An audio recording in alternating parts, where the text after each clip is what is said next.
Welcome to the Roads We've Traveled podcast, episode 23. My name is AJ Pelletier, and thank you everyone again for tuning in, subscribing, and all that great stuff. You know, I love you for it. I got a great guest today from the music scene, the band The Grey Curtain, and he's also an artist as well, Mr. Dennis Leighton. Dennis, how are you, buddy? Oh, I'm great. Just chilling out on the porch, enjoying the nice crisp fall weather. Yeah, I fall's my favorite time of year. I mean, I love when the leaves change. Yeah, The it's pretty humid temperature. right here. Yeah, the temperature, like, it's hit or miss for me. Like, I like it when it's like a little bit chilly in the morning. You know, I love the hoodie weather. I Yeah, do like it when it's a little bit warmer during the day and then, a little chilly at night. So I can deal with that. But I yeah, can't deal with humidity, like I can't deal with winter. It's, but living in New England, yeah. got to You don't take it like or the leave it. weather? Wait 5 minutes. What's that? You don't like the weather? Wait 5 minutes. Yeah, right. So how are things going for you during the pandemic? Uh, I got to be honest. Everybody else is that I know is having a hard time adjusting. There's really nothing different about my life when it comes to the pandemic, because before the pandemic, I was having a hard time making friends. I was having a hard time talking to people due to things that happened to me growing up. So I've always been kind of like, you know, are you nice? Are you cool? You know, did I do something to offend you? You know, Are like you right off the bat, are you right always off- worried about what people think about you? oh God, yeah. I was bullied from the time that I learned how to walk. My father was your stereotypical Irish drunk. Um, just and don't get me wrong, we made amends before he passed, but my father and I had a very rocky road when I was growing up, physically, mentally, sexually abusive, and Wow. and that carried on because before be a star and hashtag me too and all these other uh, all these other movements came about. If somebody heard that you were in that category, they used it against you. And unfortunately, all the kids in my school found out that I was the kid that was diddled. So I was made Mm. fun of a lot for that. And then lo and behold, when I was diagnosed with cancer, I was made fun of a lot for that too. And then was never really good at sports. I got good at baseball and wrestling, but those are like sports that, though you're on a team, it's just you and one other person. When you're up there, Mm. uh, so they're about as solo as team sports get. Um, but to go back to what you were saying, the pandemic, honestly, like I'm getting help now with a lot of issues that I've had throughout my life, anxiety, hyperactive anxiety, and severe suicidal depression. And it's the perfect time for me to be getting that help, oddly enough, because while everybody else is in the same, uh, having the same problems as I had, it's like, oh, I can't go out, I can't do anything, I can't talk to my friends, I can't do this, I can't do that. Mm. I just kind of look at them and go, where have you been? I've been doing that for 2 years. I moved out to Massachusetts uh, 3 years ago. Haven't made one friend out here. Actually, sorry, scratch that. I live with a 70-year-old Vietnam vet who took me in when I was looking for a place when the lease was up in my last apartment. Mm. So I consider him a friend, and of course I have my bandmates who all live like around here. Um, but we don't necessarily hang. Yeah. They're all good. They're all friends of mine. But like if it were up to me, I'd have like people over all the time, and you know just talking. You know, I mean, like, it's definitely evolved more. I feel like, with like what we're doing right now, Zoom calling each other, you know what I mean? Like, so, and it definitely helps more during the pandemic to stay connected like that with people too. I mean, like, you don't necessarily have to be in the same state as somebody to talk to somebody, you know what I mean? I Yeah. mean, last night was probably the first time since this whole pandemic that I actually went out and did anything, because I've been super busy between two jobs and editing this podcast and interviewing and my artwork on the side as well too. So I know how you feel, man. Like, I don't see a lot of people, you know what I mean? I'm always by myself. I'm stuck in my head all the time too, and Yeah. it's not good. It's not good. And it's okay to reach out and talk to people, you know, and especially like you said, you're getting help right now, and you know, I'm glad to hear that, because I was down the same road myself in 2018, 2019. I needed help. I was having severe suicidal thoughts, and a lot of my life was not going right. My relationship with my father is still kind of rocky to this day, Yeah. and my siblings and I weren't getting along back then. Like, we were constantly at each other's throats and not talking to each other. But thankfully, that's okay now. We're a lot better. That's good. And someone in my life who used to be like someone special in my life, who I thought I was going to spend the rest of my life with, turned out not to be that person anymore. Mm. So all that piling up, plus heavy drinking, and later down the road, like once I was already in therapy and everything, like when things started getting a lot better, my best friend committed suicide. And that just, you know, it's not good, you know what I mean? And I hear you. Like, you need to surround yourself with good people in your life. And I'm sorry that, you know, there aren't a lot of people out there. I know it's a lot harder trying to make new friends when the older you get, because I think that's another reason why No, I, yeah. I yeah, I haven't left Connecticut, because like, I want to leave Connecticut, but at the same time I don't, because I'm afraid of just being completely isolated, like what you're saying, you know what I mean? Not being able to make new friends and everything like that. But it also kind of forces me, when I get to those situations, to like put myself out there in situations that I'm not comfortable doing. Like, I noticed I was like right before the pandemic started hitting, I started forcing myself to go out again. You know what I mean? Like, I would go to a bar, have a couple drinks to, you know, get a little liquid encouragement. It's not really the best thing to do, but I mean, like, No, I definitely, I definitely get a little bit more social when I have a couple drinks in me. But when I'm sober and I'm in an environment that I've never been before, or I never go to, I get super uncomfortable. I get very introverted. I don't talk to people, you know, and that's, you know, one thing I had to work on myself, and I had to put myself in those situations to make myself uncomfortable, to get myself out of those situations and yeah. make myself more comfortable. And I've gotten a lot better at it. But then the pandemic hit, and now I'm back to being a hermit again. So, Yep. but you gotta do Borderline those things. agoraphobic. Yeah. Yeah, yeah. But you got to do those things that scare you sometimes too. Like, you know, Oh, yeah. maybe you should, you know, go out and do stuff. Maybe, I don't know if you drink or anything like that. I mean, like, maybe Ooh. no. Okay. You, Um, what's yeah, I that? was going to say, can we do a two-parter? Because I can do 1 hour conversation just on my drinking problems. I can definitely have you back. Definitely, I would love to. You know, but I mean, like, there's other things you could do too. I mean, like, with your art, for instance, too. I don't Oh, yeah. know. I don't know I'm what's full for available, and I don't know what's available in your area right now with everything going on. But I know there's still a lot of like painting clubs and it. Mhm. uh, places that do stuff. I think there's some socially distanced events that, you know, people do.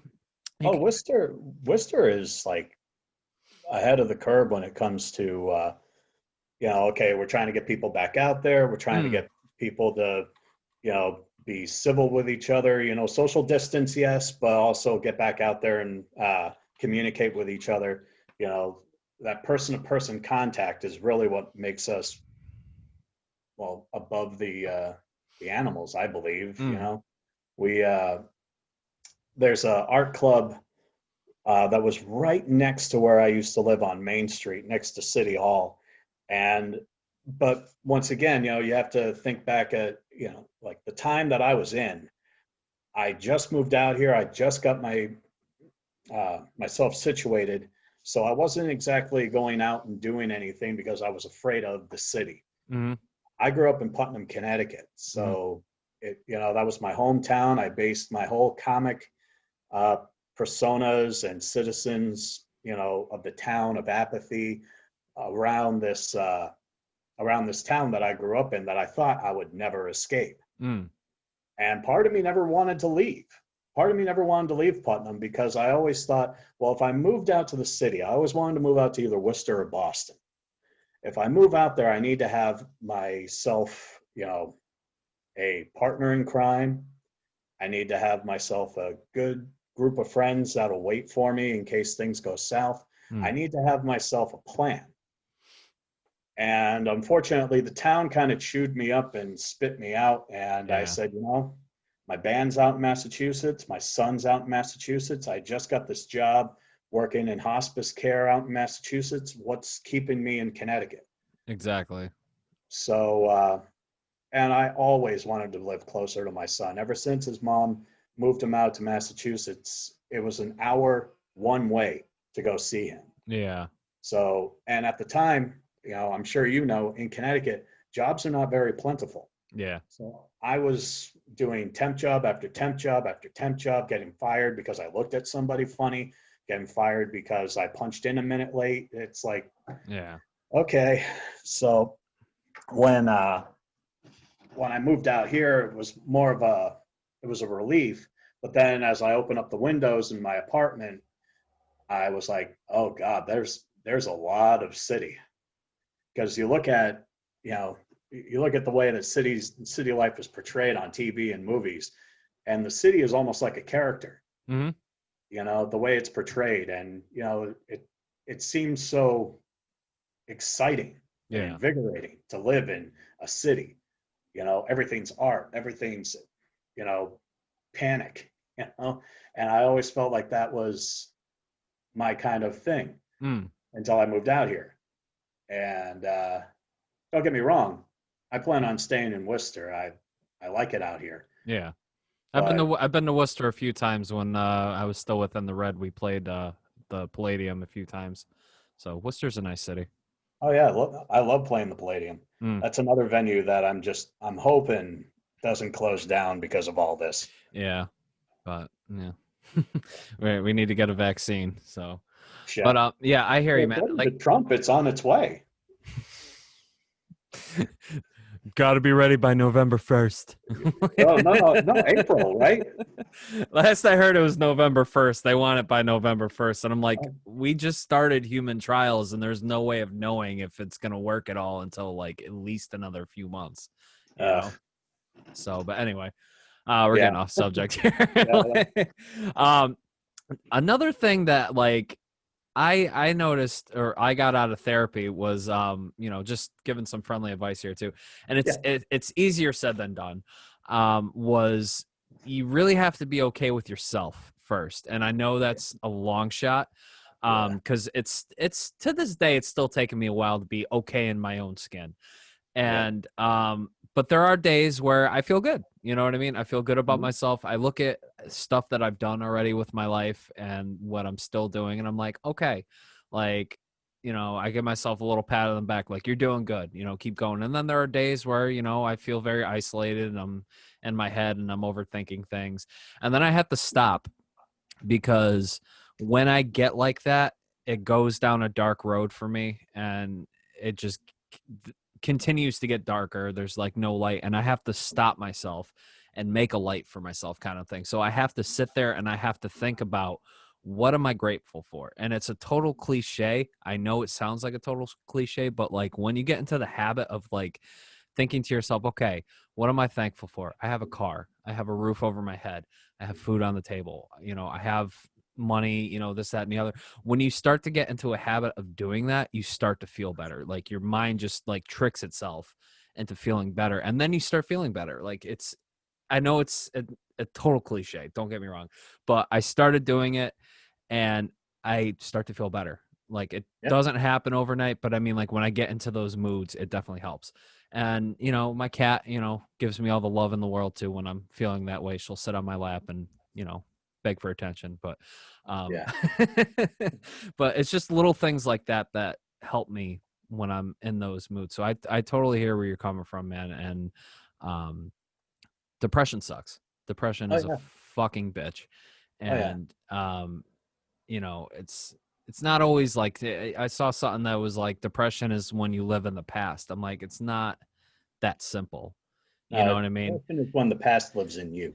Is Yeah. what it is. I mean, like, I try my best to live in the present every single day. You know what I mean? And there was another thing saying anxiety is when you think about your future. You know what I mean? And like, yeah, I get it. You know what I mean? But like, I try to live in the present, and I try to help people out that, go through the same thing, Yeah. But Well, someone like after my third suicide attempt uh, went awry, someone told me it was something that somebody else had told them, but they told me that that suicide was a long-term solution to a short-term problem. And I don't know what it was, but that really sunk in with me better than anything that I got from therapy as a kid, mm, group sessions, going to church, going to meetings, going to Al-Anon, NAA, Celebrate Recovery. I went to all these groups, and none of them seemed to really hit home on the base that made me feel comfortable, made me feel like, okay, these guys know what I'm talking about. mm. Or on the flip side, that these people were not making me feel like my problems were not big enough. Because I don't know if this has ever happened to you, but every therapy session I had ever gone to, there was always somebody else, especially, well, obviously in a group setting, there was always somebody else that was like, oh, you think that's bad? You should try, what happened I to me. I hate those one-uppers. I really do. It's like, everyone has their own problems. You know what I mean? You're not more special than somebody else just because of what you've been through. Everyone has their own battles that they go through, Exactly. you know? Uh, and and here's the thing, I I talk a big game, but I also know better than to throw stones Mm. because I can tell someone all day, it's like you should do this, you should do that, and the moment those words leave my mouth, I go, why haven't you done those things, Dennis? Uh-huh. Yep. Like, okay, I'll take that stone back. You know, Yeah. um, Yeah. Like hypocritical of yourself. Yeah. No, yeah, I get it. hypocrisy is everywhere. Yeah. I do the same shit. You know what I mean? Like, especially when like giving out relationship advice to people. Like I am the worst because like I've been cheated on, I've been used, this, that, and like, when my friends are kind of going through that stuff, I'm like, oh fuck that, leave. You know what I mean? Like, you're getting treated like that, you should just fucking get out. You know what I mean? And then I think about it myself, I'm like, man, like what? Shut up. Like you've been in the same boat yourself, like you never left. You know what I mean? Like, yeah, I get it, man. Like, um, what so we're talking about growing up a little bit, and about your father and stuff, and then you diagnosed with cancer. What when were you diagnosed with cancer? I was 8. You were 8. Wow. What kind of cancer? It's a rare form called Gorlin syndrome. Okay. My dad had it, my grandfather had it, Oh, so it's and genetic. yeah, it was. Oh God, what's the word I'm looking for? He passed it on to me. Uh, Hereditary. Yeah, yeah. It was hereditary. I've lost 3 aunts. Nope, 4 aunts now. I forgot about my aunt Carol who just passed away. Hmm. 4 aunts, Sorry to four hear that. uncles. It's okay. Well, I mean, it's not okay, but it's something I've gotten used to. 4 aunts, 4 uncles, all 4 grandparents. Uh, my father, my brother Billy, my sister Becky, Wow. have all passed away from either cancer or heart related problems. Um, yeah, it's been rough, it's to say the least, but you just like you said, you got to focus on what you have. Exactly. Like Yeah. I tell myself all the time when the demons start creeping up again that I've got a nice house. Yes, it's not mine, Hmm. but I live in a nice house in a beautiful neighborhood. Like half of the time that we've been talking, I've been kind of staring around this way because I cannot get over the fact that right outside, like right over your head where I am here, Mm. I've got this nice neighborhood. Everybody's walking by and waving at me, wondering why I'm talking to myself, and like, Is that crazy guy? Like, for yeah, my audio listeners, he was doing the generic, like, "Hey, how's it going?" Point. yeah, fingers bang, bang, bang. Yeah, I Like this felt like, chick. yeah, exactly, bang, bang. Walk over to them, do the dude love. Nice. Yeah, man. But anyway, you were Wrestling saying, got me out of a lot of stuff. yeah, Still does. yeah, Even as crappy as it is nowadays, I still will watch wrestling. I don't care. yeah. I can't watch it anymore. Like, Uh, I gotta, especially NXT. Gotta watch it. yeah. NXT and AEW. My friend Scott from Crossing Rubicon, he's always like talking to me about wrestling and stuff. Well, I know who Scott is. Yeah, he's a good dude. Um, Scott but and I got along for three things: band, wrestling, cancer. Those three things. yeah, He's a very strong man. yes, he is, and he's a very, very good friend, and never lets you down. Like he's always there for me, and I'm there for him and Jeannie as well too. So, but you're talking about your kid, like, you said you were 8 years old when you had it. Obviously, you're still here. I mean, you survived it. How long were you battling for? I'm still battling. You're still battling. Oh my God. Yeah, I don't know if you can tell, but my face is kind of a. I did see you had some surgery on your eye, on your Facebook page. I had no idea it was cancer related. Oh yeah. How are you Okay. feeling? I'm feeling great. I'm still got to get like some small ones. Like I got this tiny one on my forearm right here that Yeah. needs to come out. I've got some pretty big ones through my hairline that needs to come out. I got two on my back that need to come out.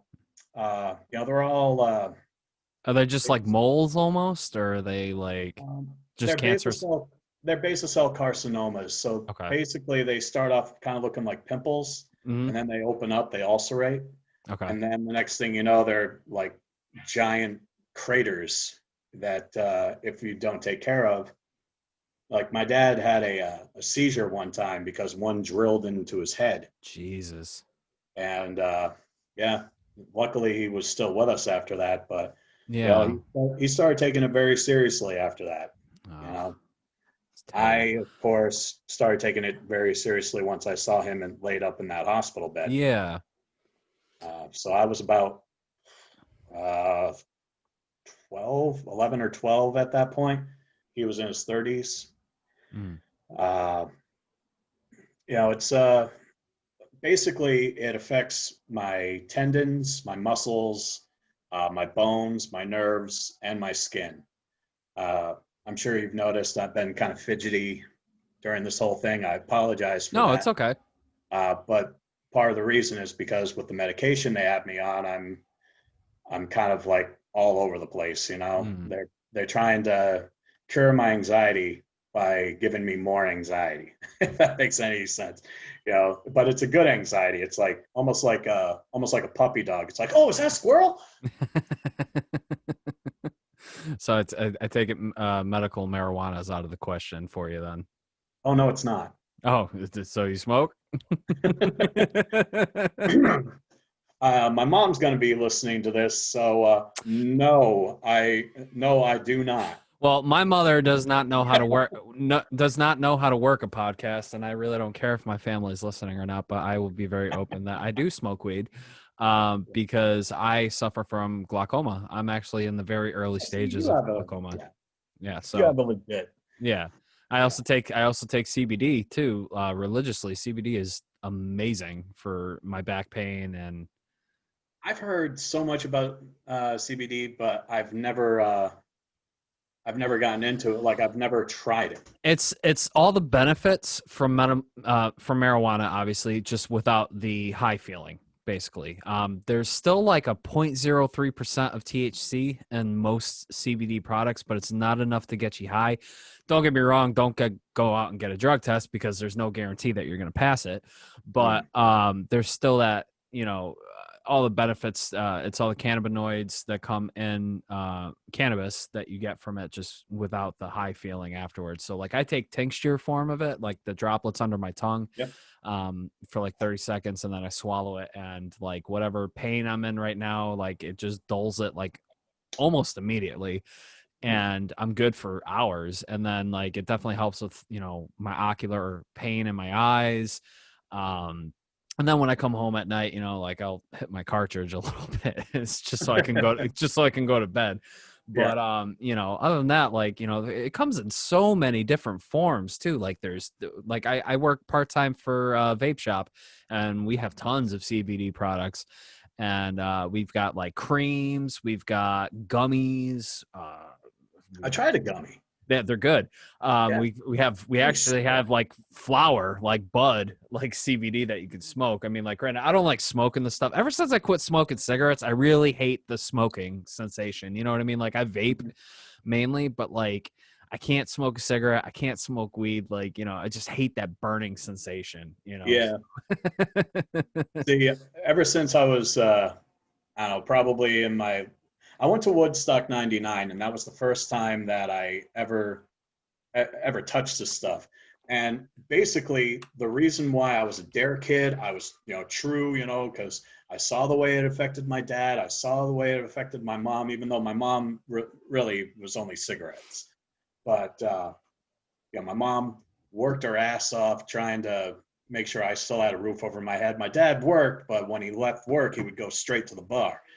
12-year-old me having to put my books down after I got dropped off. I'm hanging out on Walnut Street in Putnam, having to go down this hill across town, almost like towards where our hospital was. It was about, I don't know, a good 1.5 mile walk just to go to the Irish club where my dad resided, pull him off of his bar stool, drive me home drunk so I can get into the house so I can do my homework. So, when I was at Woodstock with my friends, they were all like, "Oh, come on, man, you gotta try something. It's Woodstock. You gotta do something." So I remember sitting. Rage Against the Machine is playing on this stage over here. There are helicopters flying overhead. Everything is trashed. Everybody is having a good time. Everybody's sunburnt. I am like sun-baked out of my mind. So I'm like, so next thing I know, this guy in a Hawaiian shirt, he looks very Hunter S. Thompson, is, big gray, like whitish beard. He looks like Santa Claus if he went to the tropics for a couple of months. Shows up, and he's walking with this girl who's got a hemp skirt. It is all weed. Nice. And I just remember like looking at this girl thinking, oh my God, I must be tripping balls or something. What the fuck did they put in my water? So they this guy goes, "Hey man, you look like a very upright citizen, man. I'll tell you what, I'll let you pick a bud off of her skirt, no charge whatsoever. But the next time, let me know and I'll give you a good price." I said, "Okay, sure, no problem." I took a bud off, smoked my first hit, and she was actually wearing bud as a skirt. Bud as a skirt. There are pictures. There are pictures of. You're gonna have to send me that. That's so crazy. I'm telling you, if I can find them, I will. I have so many pictures of Woodstock. Okay. But yeah, so I took the bud, and I woke up in the medical tent Sunday afternoon. Were you completely sunburnt, probably? Like, oh, I was sun poisoned at that point. Ooh, yeah, you probably passed out, right? Like my face was like melting off. I remember at some point the friends I went with were like trying to help me out in our tent, but they ended up just calling the ambulance, and they brought me over to the medical tent. And the next thing I know, my friends are like trying to pull me away because the fires had started. Mm. They're like, dude, we got to get out of here. We got to get out of here like right now. Your brother just smashed your car. We got to take whatever's left of your car and get the fuck out of here. I was like, why? Jesus. And as they pulled me out of the tent, it looked like Apocalypse Now. Like Anthony Kiedis from the Red Hot Chili Peppers said it best. He's like, wow, it looks like Apocalypse Now with all the fires and all the craziness that was going on. And yeah, that was the first time I tried weed, kids. Wow. So don't let that story scare you from the medical benefits of weed. Be- because Hey, it there's was good stuff. It was good stuff. I'm not saying apparently it was. I woke up the next day, kids. I was fine. um, I'm not going to sit here and encourage people that have never smoked weed before to smoke weed. But I mean, if you are having medical conditions like myself or Dennis, definitely, it does help. Oh yeah. So, um, wow. The first time I actually smoked, was with my brother, and like, I hated it for so long. Like, I still don't like smoking weed, but like, but clearly I do it now for the benefits of it. But I remember the first time I tried weed, and I will never make this mistake ever again. I had 6 beers before I smoked. Oh, you were And droned. oh, I had the spins like crazy. And my brother was like so honored. He was like, I'm gonna get my brother high. Like, this is gonna be so he like rolled it up and everything. He's like, this is a really awesome moment, you know what I mean? And I fucking ruined it. Like, I remember getting so baked that excuse me. My neighbors next door are fucking assholes. I don't know if you heard the fucking loud noise. But anyway. Oh, I thought that was an echo of me. No, it's just we're having issues with my next door neighbors.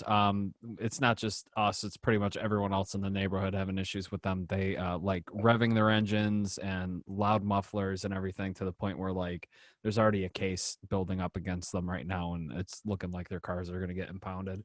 That sucks. Yeah, well, they're That like being one. I just it sucks heard. to have to come to that. You know? Yeah, I just heard one of them, I think like last week or something. I shouldn't even be talking about this, but like one of them, like another week, like had an issue with somebody in my neighborhood that was complaining. He rode his motorcycle down to his house, revved it, like just parked it right outside the guy's house, kept revving it, and then he smashed his bike into what he thought was the guy's car, but it was the next door neighbor's car. And then the people recorded the whole fucking thing. So like, yeah, like these guys next door to me are complete psychos. And I work nights too, so I gotta wake up every morning hearing this shit. So yeah, it's not fun. Sucks, man. Yeah. But anyway, getting back to my story about my brother and I. I just remember that high feeling for maybe 20 minutes. Like everything sounded and felt like it was a split second off. Like I would take a step and then I'd hear the step noise.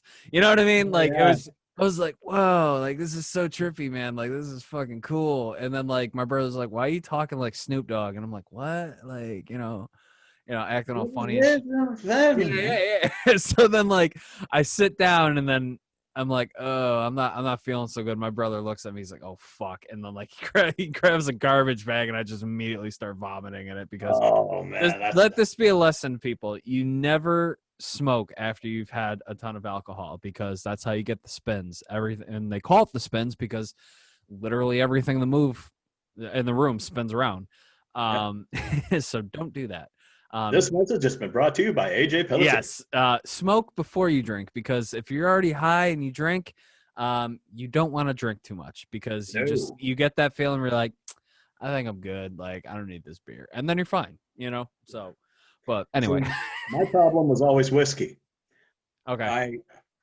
And it still is. Like I went to go see my guitarist play a couple of weeks back, and the smell. I was outside. He was playing on a patio. They had the windows open. I could still smell the whiskey. I was a good 40 feet away from the bar. I was outside. It was a beautiful night. The wind was blowing, and I could still smell it. It was in my veins. So I was like, I'm out. Yeah. He was kind of bummed that I was leaving so early, but I was like, I mean, if you're struggling to stay sober, like he's got to understand, Oh, he does, but he was also there towards the end, when I finally just said, "Yep, I'm done." I spent. He still does whenever the Raven in Worcester opens up again. He does open mic over there, Mm. and I remember I was drinking so much. I was the only person at this one particular open mic. I was the only person there that wasn't on the list, and my bar tab paid for him to, yeah, Wow. uh, paid for him to do the open mic. And that was one of the nights that I kind of went, yeah, I think I'm doing this wrong, Mm. you know? And then uh, last November, I went to go see Carpathia, Firstborn, I forgot, Adam Cutler's, well, one of Adam Cutler's projects. I forgot what the name of the project is, and that irritates me because I love myself some Widow Sunday. Um, but one of Adam Cutler's projects was playing as well, so I felt I felt like I'd be surrounded by people I knew.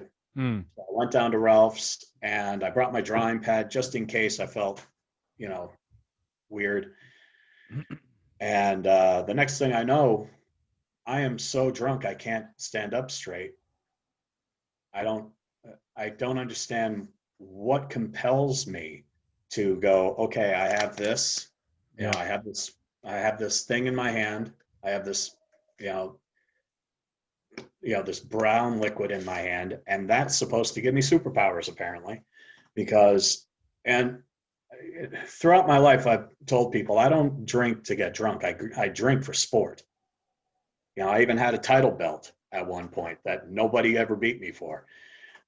Drinking games abound, But this one particular night, I I don't remember driving home, Mm.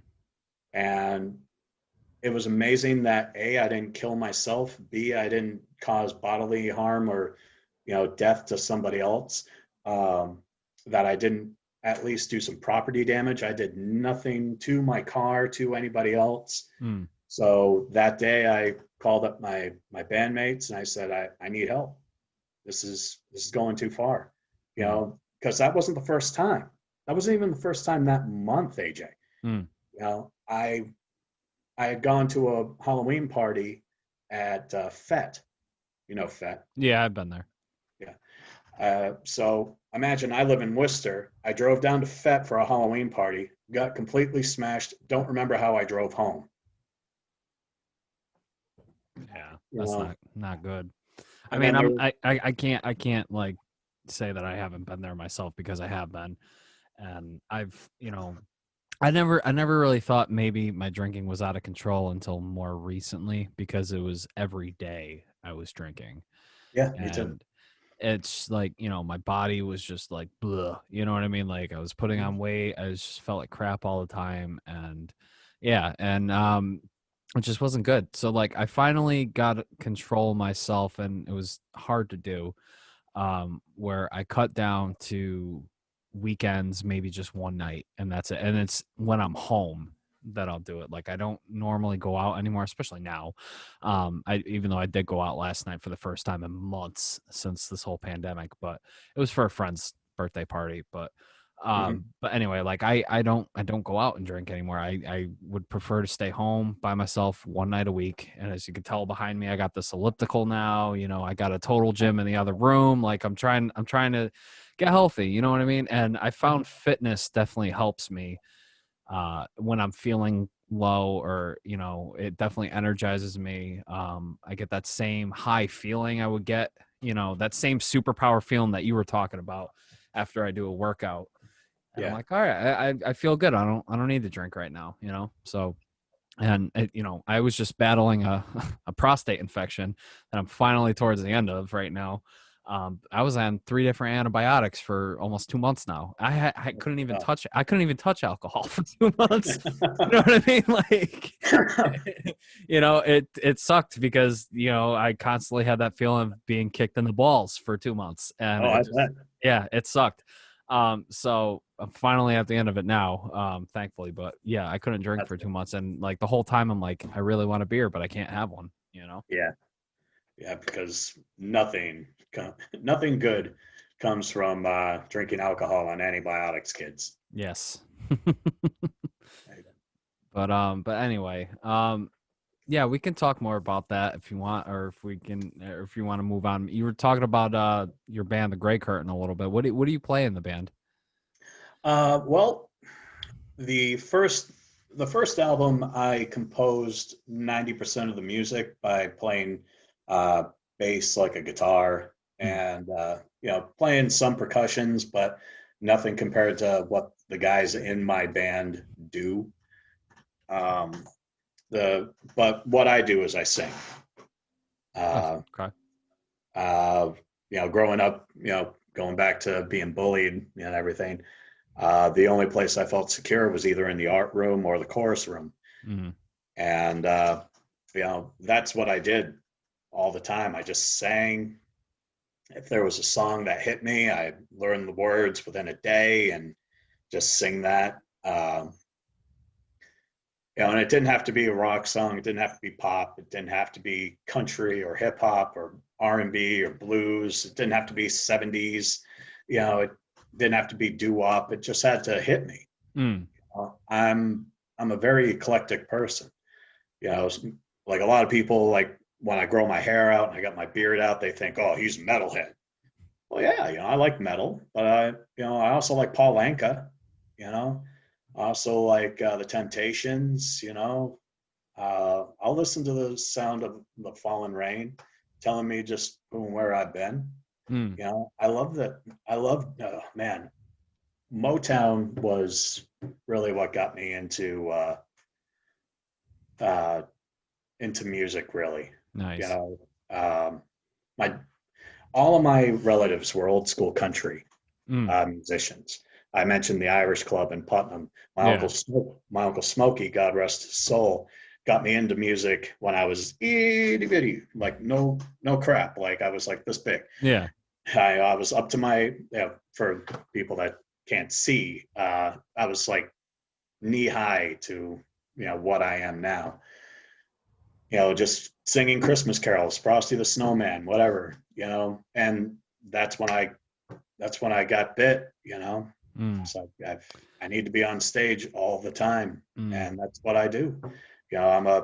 I like to think of myself as a singer who loves to be a character actor. Mm. I love doing voices. I love. Uh, I think through therapy, I've realized that the reason why I enjoy being in the Gray Curtain so much is I have this wide span. I've been in 14 bands, and all of the bands I've ever been in, it's always been like we're a new metal band, we're an alternative band, we're a grunge band. It's like, why can't we do all of that? Yeah. It's not that big of a leap, Mm. you know. It's all music. Mm. Just play what you feel like. Exactly. They don't So have to this be one band, specific genre. exactly. So this band, I am very grateful to be in the band that I'm in now because these guys took what I wanted to do and they said, let's do that. Mm. Let's do that. Let's have all of our songs based around this, cursed town that Dennis created and have all the albums based around the citizens that live in that town. So depending on which citizen we're doing music about is depending on what the album's going to sound like. Mm. Our first album was very sad, very melodramatic because the character was very sad and melodramatic, very uh, autobiographical from me in 2012 when the love of my life uh, lost faith in me and left me 9 months after my dad and my aunt both died of cancer within a month of each other. It was right around the holiday season. So, of course, I'm drinking, smoking, popping pills, thinking I've got nothing to live for. My son lives an hour away from me and I'm done. I stick a fork in me, God, I'm on my way. And then I was caught 3 times. You know, the Mm. album that I created, the guy wasn't caught. He finished himself off. But the whole point of the message that what I'm trying to send is that, I was a big fan of fables growing up, and that's what I'm trying to do with every one of my stories. They're morality tales. You know, this guy couldn't see the forest from the trees. He couldn't see the light at the end of the tunnel Mm. without this person that he based his entire life around. The second album is very much the same thing, but in a different direction. Right. The second album is about the guy who kidnapped this guy's.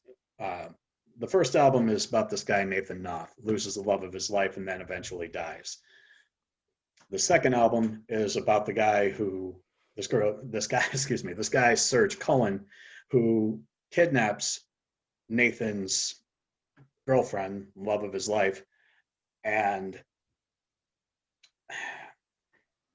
he he loses his wife at a very late age in his life, and she dies of cancer, and he loses his mind. Mm. And he starts hearing the voice of his dead wife telling him that if he buries the women of the town into the ground, they will be together again. The album's called The Florist. And that was like his main thing, because he was bullied as a kid. And growing up, he found that horticulture was the best way to see through his problems, because he was able to make beauty in the world that outside of the beauty that he was creating was very ugly. Mm.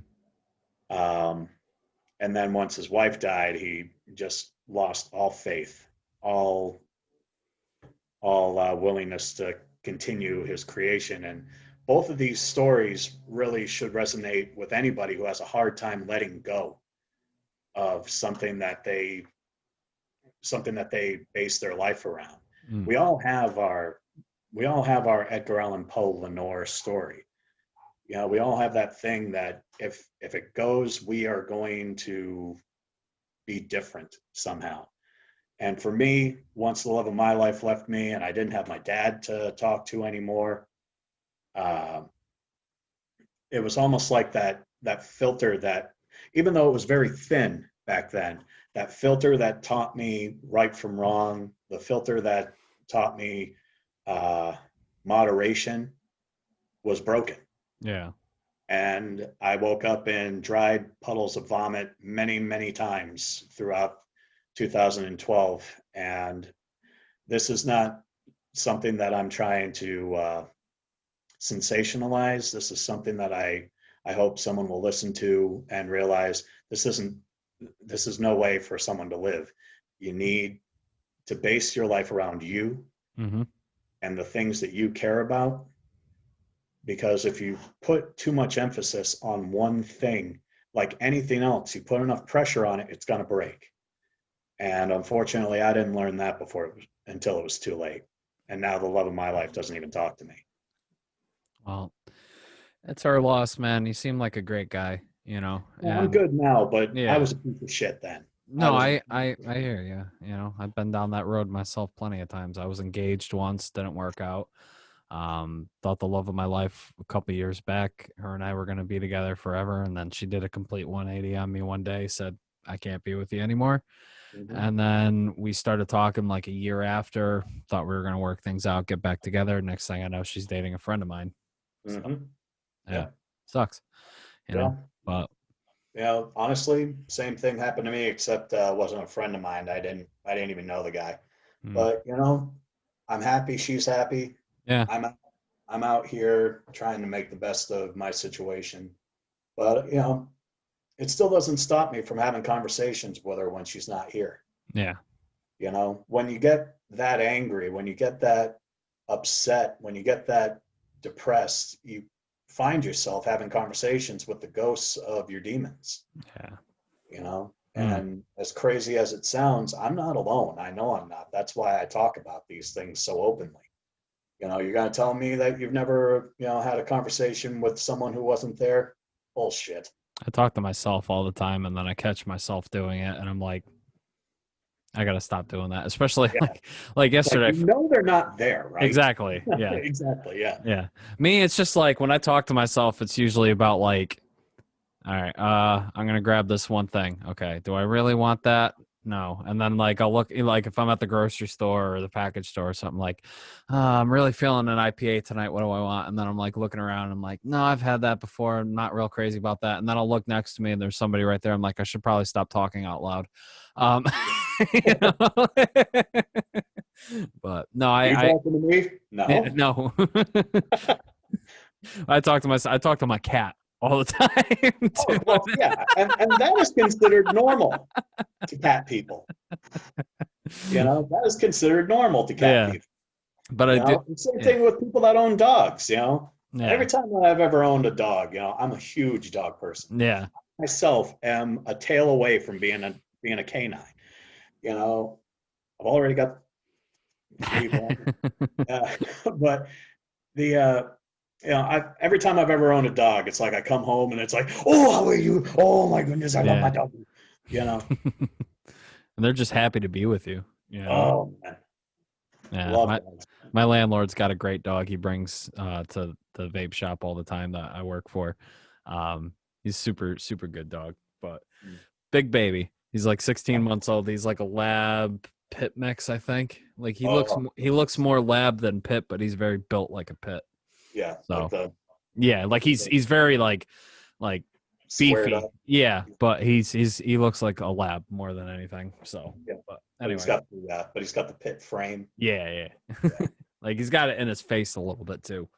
Mhm. So, but anyway, uh, no, I think that's really beautiful what you're doing, like with the writing process for your band. And that's how I would like to write when I was with my previous bands when I was still within the Red, or if I was with Devil Inside, I would write from my own experiences Oh, I and didn't even know things. you were in Devil Inside. Yeah, I was their singer for a year, and then I had to leave because my father was getting sick. So I had to kind of step down. My father's still battling pulmonary fibrosis to this day, but unfortunately, my dad and I's relationship is very strained right now. We don't talk that much anymore, and it's something that I I kind of like drew the line with him with a lot of stuff. Like him and I have like dealt with over the years together. And I don't know if you've listened to like previous podcasts about like, what my relationship with my father's been like, but I kind of like drew my line in the sand. I'm like, this is where I'm at in my life right now. And I need you to meet me here if you want to Yeah, be a part of my life, because I can't physically and mentally be where you're at anymore because it's draining the life force out of me. You know what I yeah, mean? And it just, every time we would be together, it would be, um, this person, fuck this person, I can't trust this person. Work sucks. My family life sucks. This, that, and I'm like, you're literally bringing this down every time we get together. And I understand, like, people got to vent. You know what I mean? yeah, But if you're not doing anything to rectify your situation, no matter how many times, like, I would give my father advice about things that he should do, he wouldn't do it. You know what I mean? And it's like, I can't drown with you anymore. You know what I mean? Like, this is where I'm at. If you can't meet me halfway here, then I can't talk to you. yeah. And it sucks. Like, and I've told him that, and him and I have really not spoken that much anymore. So, That's um, a shame. yeah, it sucks. I love my dad. I really do. I wish nothing but the best for him, and especially since he's not healthy either. I mean, he's battling pulmonary fibrosis. He had a heart attack a few years ago, but he's still working 2 full-time jobs and can't afford to retire, as much as I would love. I would love for him to slow down, and he can't. So, No, my mom's in the same boat. She retired. She's still working. yeah. Well, I mean, like for that too, like I don't know, maybe her situation might be a little bit different, but some people just can't stop. You know what I mean? Even if they are retired, like they have to physically do stuff to keep the mental capacity in their brains going. Because if they slow down, like I've heard this all the time too with people that have retired. Like once they retire, everything upstairs starts to go. You know what I mean? Yeah, she's very much the working class. You know, I need to do something with my day. Mm, But the thing is that she would be completely content with having a kind of, okay, let's schedule one thing today. Mm. Let's schedule another thing tomorrow. She'd be completely content with that. But the majority of her life is, waiting for her husband to come home because he should have been retired by now, but he is still working. And they only have the one car. So she'll take their Chihuahua out for a walk, and then she'll clean up around the house. But then it's like she'll call me, being like, "So I'm bored. Like, what do Does you she think have I'm doing?" Does she have any hobbies? She sings. My mom is the reason I sing. Mm. Uh, My dad's the reason why I sing. oh yeah, there you Yeah. go. My Yeah. dad's the reason I play drums. Oh. Yeah. Which is the reason why I don't own a drum set. Uh, but my mom, you know, and I'm sure like 90% of the people you talk to will tell you this exact same thing. My mom is the greatest woman on the planet. Mm. Uh, when I was going through all of my stuff, she was there. When I need money, she'll break herself just to find me $20 so I can put gas in my tank. I'm 39. I shouldn't have to worry about things like that, but unfortunately, with the situation that I'm in, you know, what I'm very happy about is even though I've been on disability for the past 4 or 5 months now, my job is still like calling me up. My boss calls me up and says, "Hey man, how you doing?" You know, it's like, just want to let you know your spot's still there. That's Where, good. yeah. What did you do for work? I worked with hospice patients. Okay. Basically, if they needed a bed, oxygen machine, uh, nebulizers, commodes, wheelchairs, whatever, I would bring it to them. If anything broke, I would go and service it.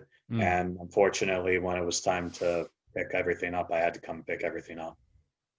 But I've dealt with hospice care so much in my life that it felt like, almost like a calling, Mm. So, and it was very like matter of fact too. Like I was doing delivery jobs, I was doing warehouse jobs out in Connecticut. And then the first job I get out in Massachusetts is a delivery job doing something that is so emotionally draining, yet so emotionally rewarding at the same time. Mm. Um, you get so close to these people, and It's got to be rewarding too at times. To that's what like, I'm saying. It's yeah. so rewarding. Mm. It's so emotionally and financially rewarding to be able to do something that, granted, I'm not a nurse, I'm not a doctor, I'm not, But you're still helping people. exactly, Yeah. like I still feel like I'm doing my part. Mm-hmm. But I'm far from the front line. I'm like third row back. I'm like, hey, I'll tag me in if you feel like, if you good, you good, okay. All right, I got this water bottle. If you need, it's Starburst. No, okay, they're good. They're good. Um, still fidgety. Oh, that's all good, man. We're almost there. We're in the home stretch now, so let's talk about your artwork, man. Like I love seeing a lot of your art, man. You're working on I know you hit me up recently about it, and I'm sorry I couldn't help you out with anything, but you're working on your own story. Yeah, With a lot of character development. I really enjoy your art, man. thank you. It's definitely come along since I think when we first became friends on Facebook, like I noticed like how more progressively better your artwork has gotten, especially more recently too. It's I'm hearing that a lot. Yeah, it's come So it along. really makes me feel good. Yeah, no, definitely. I mean, like, cause I do a lot of art myself too. I don't know if you've seen any of my artwork online, but I have. yeah, it took a long time to get there. Oh Let me yeah. tell you, but and it's still getting, it's still a work in progress to me. Like nothing I feel like is ever complete until I physically have to force myself to like put the stylus pen down. Like I need to stop because if I don't, I'm gonna keep working on this and I'm never Mhm. gonna be satisfied with it. So But see that therein lies. I finally got myself a tablet. And that's when things really started turning around for me because I was like, I don't have to erase anything. Mm. I I don't have to throw anything away. This is awesome. What kind of program do you use? I use Fire Alpaca. Okay, I'm not familiar with that program, but okay. Neither was I until I downloaded it. It was free.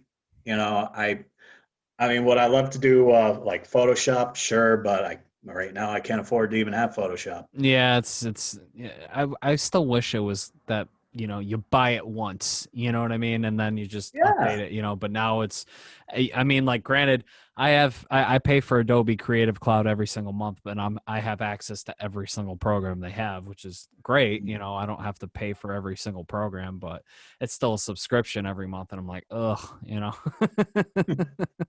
But oh, I hear you. I hear you. But at least you're doing something with the art, man. That's great. And yeah. Two comics coming out. When the second album comes out next year, there will be two comics coming out with it. mm, The first comic will be based on the first album, and the second comic will be based on the second album. nice. I saw some like steampunk aesthetics too to some of your characters. I was like, that's really cool. I do that on accident. I do that on accident. People are always telling me, "Wow, very steampunk." I'm like, "What does that even mean?" I don't know, but I see the gears and Hmm. etc. and some of your characters, and that's kind of the aesthetic for steampunk style. So, but it's still very cool though. I love it. I Yeah, suck. I suck at making original characters. I just do a lot of fan art. dude. So many times I'll be drawing somebody and it's like, this looks exactly like this person. Mm. Yeah, there's nothing wrong Like, with oh, that. maybe they can have an evil twin. Huh. That's Oh, that's when that's when you got to go in there and you just got to layer and layer and layer and just keep adding and taking stuff out until you're like, okay, now it's starting to look different. yeah. So, and it's so time consuming, but it's worth it in the end, I feel Oh, like. yeah. It's very rewarding when you get Mm. to the end product. Mm. Absolutely. I was super happy with the way my Black Panther piece came out. Like when I finally Yeah. finished that, like I was like, you know what? And then like to get the comments too, especially from my friend Kevin, who's an amazing digital artist, former singer of Demons Past. He was like, this is probably the best portrait you've ever done, and like he never comments on my stuff. Like very rarely will he comment on some of my stuff because he's just a super busy guy. But for him to like say, dude, that's like the best portrait you've ever done. I'm like, oh my God, thank you. Like, Yeah. I remember when Chadwick Boseman first passed, I was seeing like, this artwork of him, this artwork of him. I said, you know what? I'll give it a shot. And I did I did this one very very quickly, and it was the picture of him doing the mm, Wakanda Forever. But I left out the hands and I tried to do like real quick, like some abstract wings behind him. mm. And then I saw what you were doing and went, I'm done. Oh, I'm sorry. No, It's funny you say that because like almost the exact same thing happened to me when Adam West died. Because this is before I got into digital. I was like, I'm gonna do like because I used to be a tattoo apprentice years ago. But I've been drawing pretty much my whole life. But I was a tattoo apprentice for years, had to give it up, long story short, because I had a back injury. I've had carpal tunnel surgery, so I can't hold the tattoo machine or tattoo really. So, but I still do artwork. But anyway, before I got into digital, I did a really, really rough portrait of Adam West, and it was like right after my hand surgery too. So like I was just getting back into artwork. And then my friend Kevin does one, and it's 1,000 times better than what I did. And I'm like, well, fuck this drawing. Like, I mean, I still put mine online, yeah. but it was one of those things like I saw what you were doing. And I'm just like, well, I'm not taking the time to do like the entire armor and everything. I just wanted to do something quick. Mm, And I said, I'll just put this up there. It got its usual likes and hearts and blah, blah, blah, a couple of comments and everything. But, I find that when I put up my bios, uh, of the characters of the town of Apathy, that's usually when people are like, ooh, I really like that. mm, Or when I do like I could take a picture of you and do a portrait of you. And people will go, wow, it looks just like him, blah, blah, blah. And I'm trying to get more and more circulation to doing stuff like that, album art, things like that, because, you know, my dream, I'm sure, you know, you are probably cut from the same cloth when it comes to this whole thing is, my dream is to be able to make money off of my art, you know, It's to a be able. lot. It's a lot easier said than done because it's Mhm. so competitive. It's Oh, super. very. I went to school for digital design. Like I'm still trying to find work as a full-time graphic designer. I actually just had a phone interview. What's today? Sunday, Friday. I had a phone interview with a company in Connecticut, and they do all the package stores in like 3 different counties and like promotional stuff and everything like that. But like the pay they were asking for was not livable at all. And I made that very like I wasn't rude about it or anything like that, but I was like, listen, like I went to school for this. I've also have a background in video editing. Um, if you want to see my portfolio, my website is attached to the resume. You should see all my work. I have testimonials from people that can, you know, back me up and tell you how good of a designer I am and editor, et cetera, et cetera, et cetera. I was like, but the pay you're asking for is not feasible for me. I mean, it said like it was negotiable, and they're like, "Oh, how much are you looking for?" And I gave them a number, and they're like, "Okay, we'll talk to the owners, and we'll get back to you next week." And if I don't hear anything back, you know, it is what it is. But you know, for minimum wage, which is what they were offering, I was like, absolutely not. Like, there's I was no about to way. say, what were they offering you? McDonald's? Pretty much, yeah. And I was like, absolutely not. No. So It's like, you have to know your worth too. And like a lot of guys that I've talked to in the industry are like, unfortunately, that's what they pay at a lot of these jobs. And I'm like, that's crap because your art should be able to speak for how much you should be making, you know. And maybe that's kind of a dick thing for me to say, but I mean, if if you get a bunch of portfolios, you know what I mean, on your desk and you're interviewing for somebody, you're going to look at them and you're going to base your decision on which one looks better. You know what yeah, I mean? So, if you got, you know, Michelangelo next to like, I don't know, Jim Davis or something, you know what I mean? Like, who are you going to pick to like, design the biggest like I don't know, billboard or whatever for your next like big sale or whatever? You're not going to have Jim Davis. No offense to Jim Davis, I love Garfield, but yeah. I mean, you're not going to have Jim Davis design your next car, billboard for you. You're going to have Michelangelo make the most beautiful billboard for you. You know what I mean? You would So think so, but nowadays it's like you look at some of like the advertising out here, and it's like, did a 12-year-old do this? yeah, I do notice that too, and I'm like, oh. Yeah, it's like it's almost like even artists don't care anymore. It's like, come on, And man. not even so much that, like a lot of these businesses too, like if they like, oh hey, I could just get Photoshop and like do this stuff myself, and then you look at it, it's like, no. You That have looks like no garbage. concept of, focal points. Like this is what you want to attract when you look at something. You Yeah, want the person looking at it like this is the big thing you want them to stare at first, and then like, oh, what is this other thing over here? You know what I mean? Like yeah. that's what you want. You want visual appeal. But if you have a giant sales sign with a ton of information, nobody's going to read all that. You know what I mean? On Like, my way. Like, huh? exactly. So sorry to like bore people that are listening right now about like, graphic design stuff and everything like that. But like, this is the stuff I studied in school, so like, You you need to know, have something eye-catching, very simple, mm-hmm. very to the point that will Because make people, people, when they go home, mm-hmm. want to track that down. Exactly, because people have short attention spans. They don't want to Yeah. read a bunch of mumbo jumbo about how well your product is. They want to see this shiny thing, like, ooh, Yeah. what's that? Yeah. It's like, oh, it's the new Samsung Galaxy S7 12ZK. It's like, it's Hmm. a phone. It's a Exactly. phone. It looks exactly like the last one. Hmm. just just tell me it looks cool and Hmm. that it can do a bunch of stuff. I'm good. Exactly. Spin But it anyway, around. we're getting off topic here a little bit. Tell me more about your comics that you're working on, your stories and stuff. I think they're very cool. Well, I have 15 stories of what I call the stories of the town of Apathy. And it all comes to fruition around this kind of holiday, in Mm. air quotes, holiday called the Day of Blood and Snow, when this demon from purgatory escapes, named Shoal.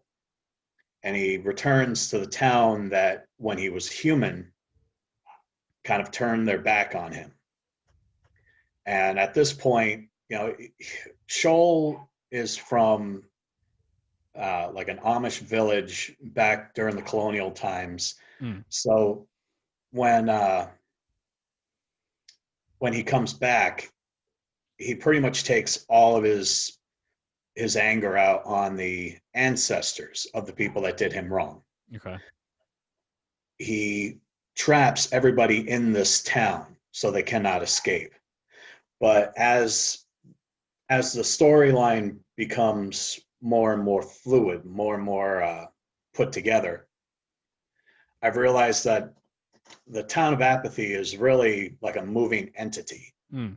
because it will find you if you've done wrong to somebody. It will find you. Again, it's one of those kind of tales. Like Candyman. You say Candyman 3 times, and there he is. Yeah. You know, that's kind of the town of Apathy. The town of Apathy will find you if you've done wrong, and you'll be trapped there forever. No one will ever find you again. I like that. And after so long, well, the town is based off of a Henry Miller quote: "The best way to get over a woman is to turn her into literature." And I created the town after my breakdown in 2012, after the love of my life left me. And I took all of my hurts, all of my habits, all of my hangups, all of my demons, all of my bullies, and turned them into characters trapped in this town by the demon mayor Shoal. And what Shoal really is my inability to see past other people's bullshit, Mm. and uh, it's not exactly a part of my character that I'm very proud of, but it makes for a good bad guy. And basically, the entire comic is based around one story at a time, and how Shoal traps the character in the town, makes their life a living hell, Mm. and then what happens to this person towards the end. Gotcha. The first story was Shadow of a Man. The album's been out for a couple of years. Pick it up on iTunes, kids. Eventually, what I'd like is, like Mel Brooks during Spaceballs. Great curtain. I just watched that yesterday at the vape shop because I play like random movies like in the background for customers and stuff, and I threw Spaceballs on yesterday. Gray curtain, the shirt. Gray curtain, the poster. Gray curtain, the flamethrower. Kids love this one. Gray curtain, the doll. Me. Yeah. Adorable. Speaking of which, I'm glad to hear Rick Moranis is finally out of retirement. I know, right? Where did Rick Moranis come from? So he retired because his wife passed away years ago. Yeah, and I know all about Rick. okay, yeah. For those that don't know, Don't. yeah, for those that don't know, his wife passed away and he became a single father, so he wanted to spend his life raising his kids right. So, and thank you, Ryan Reynolds, for getting him out of retirement and in that Mint Mobile commercial, because that was absolutely hilarious. And now he's in talks of like being in more things again. So we're God, I hope it's so. more Rick Moranis. He was so hilarious. Like Second City, all the way to Ghostbusters and Honey, I Shrunk the Kids. It's like Little Shop of Horrors. I mean, I can go on. Yeah. I've always loved Rick Moranis, and quite frankly, if I were to ever, and I hope one day to be able to bring these stories to like a a viewing medium, like a TV show or something that I can do, like even if it was just online. Um, I would hope that, it's like, could someone please get Rick Moranis on the phone? Am I that popular? Can I get Rick Moranis on the phone and ask him to be a character in the town of Apathy? Is that Well, possible? you never know. Maybe one day. But I definitely want to see how these stories come out. They seem very interesting, and I definitely would like to read them and check them out when they're done. Well, they'll be out next year. All right, cool. Well, And speaking of of course, which, the pandemic doesn't squash that. so why don't we wind this down? Let's talk about some future plans, and we'll talk about some plugs, and then we'll go from there. Sound good? All right. Yeah, All right. sounds good. So what do you got? You got your stories obviously coming out next year for some of your future plans and everything. Anything else in the pipeline for you for your Oh, band or anything like that? oh, absolutely. We just finished primary recording for guitars for our second album, The Florist. We've got a few ins and outs, overdubs and things like that to record, but then it'll be up to me to lay down some vocals and then post production, and hopefully, again, sometime, excuse me, sometime next year, the second album from the Gray Curtain called The Florist will be out, so people can read the comic, The Florist, and listen to the album at the same time. Uh, and just get note for note what we're trying to convey. Um, so yeah, the second album will be out next year called The Florist. The comics of Shadow of a Man and The Florist will be out next year as well. And no shows or anything like that to plug. A lot of bands Right. are unfortunately feeling the effects of the pandemic. But At once least the you album's out, at least you're using this time right now to write, record, and exactly. doing the smart thing like a lot of other of my friends that are musicians right now that are all doing.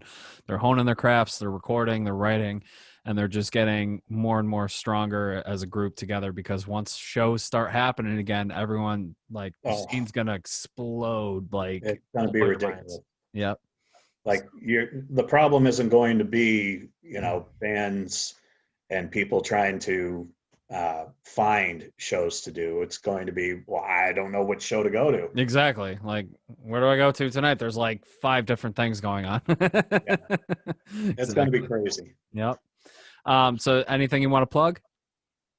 uh I don't really have much else besides the town of Apathy and the Gray Curtain. Where where um, c- where can people find your band? let's see. We're available on Facebook. We have a .com, so you can also go to thegraycurtain.com. There's also, we're available on iTunes, Amazon. We're available on Reverb Nation. We're available on CD Baby. We're everywhere, man. We're Cool. absolutely. If there's a place to find music, you can find the Gray Curtain. Cool. And do you have a page for your art, or is it just your personal Facebook page? I do have a page for my art. It's called Apathy Art. Okay. Uh, based, of course, around the town. Mm-hmm. But basically, if people track me down on my page, you can find links for all of these things. You can also see all of my art on my personal page before it goes to the Apathy Art page. Mm. And basically, anytime you want to see a video, you go to the Gray Curtain Facebook, and we're usually putting up even short little bursts of what we're working on just to give people an idea, like, we're still here, we're still working. Mm-hmm. We just got a new guitarist who is working very tirelessly, and he's really, like, everyone calls him Sunshine. It's for a reason. He's a great motivator. Mm. And great attitude. Just in general, great guy to be around. So I'm happy to have the final piece in the band put into play. Mm. But as far as plugs, I think that's about it. Cool. Well, I'll make sure I leave links below for everybody to check out, whether the video or the audio listeners to check you out and everything like that. But Great, thank you. let's bring this to a close. I'm going to do some plugs. We'll say our goodbyes, and then we'll talk off air for a few minutes about everything. But anyway, thank you everybody for watching. If you're watching on YouTube, hi. Hit that subscribe button. Hit that bell icon to get notified every time we drop a new video. If you're listening on audio, thank you very much. If you can find us on Spotify, on Apple, on Google, or pretty much all the major podcast networks. Make sure to subscribe. Tell your friends about us. And if you're listening to us on Apple Podcasts, please give us a 5-star rating. It definitely helps us stand out in a sea of billions of other podcasts. Leave a review. I'll read it on the show. You can email us at roadswe'vetravelpodcast@gmail.com. Get me your questions, your comments, etc. Yada, yada, yada. If you have any questions for previous guests for my next roundtable session, I'll make sure to give them to the guests then.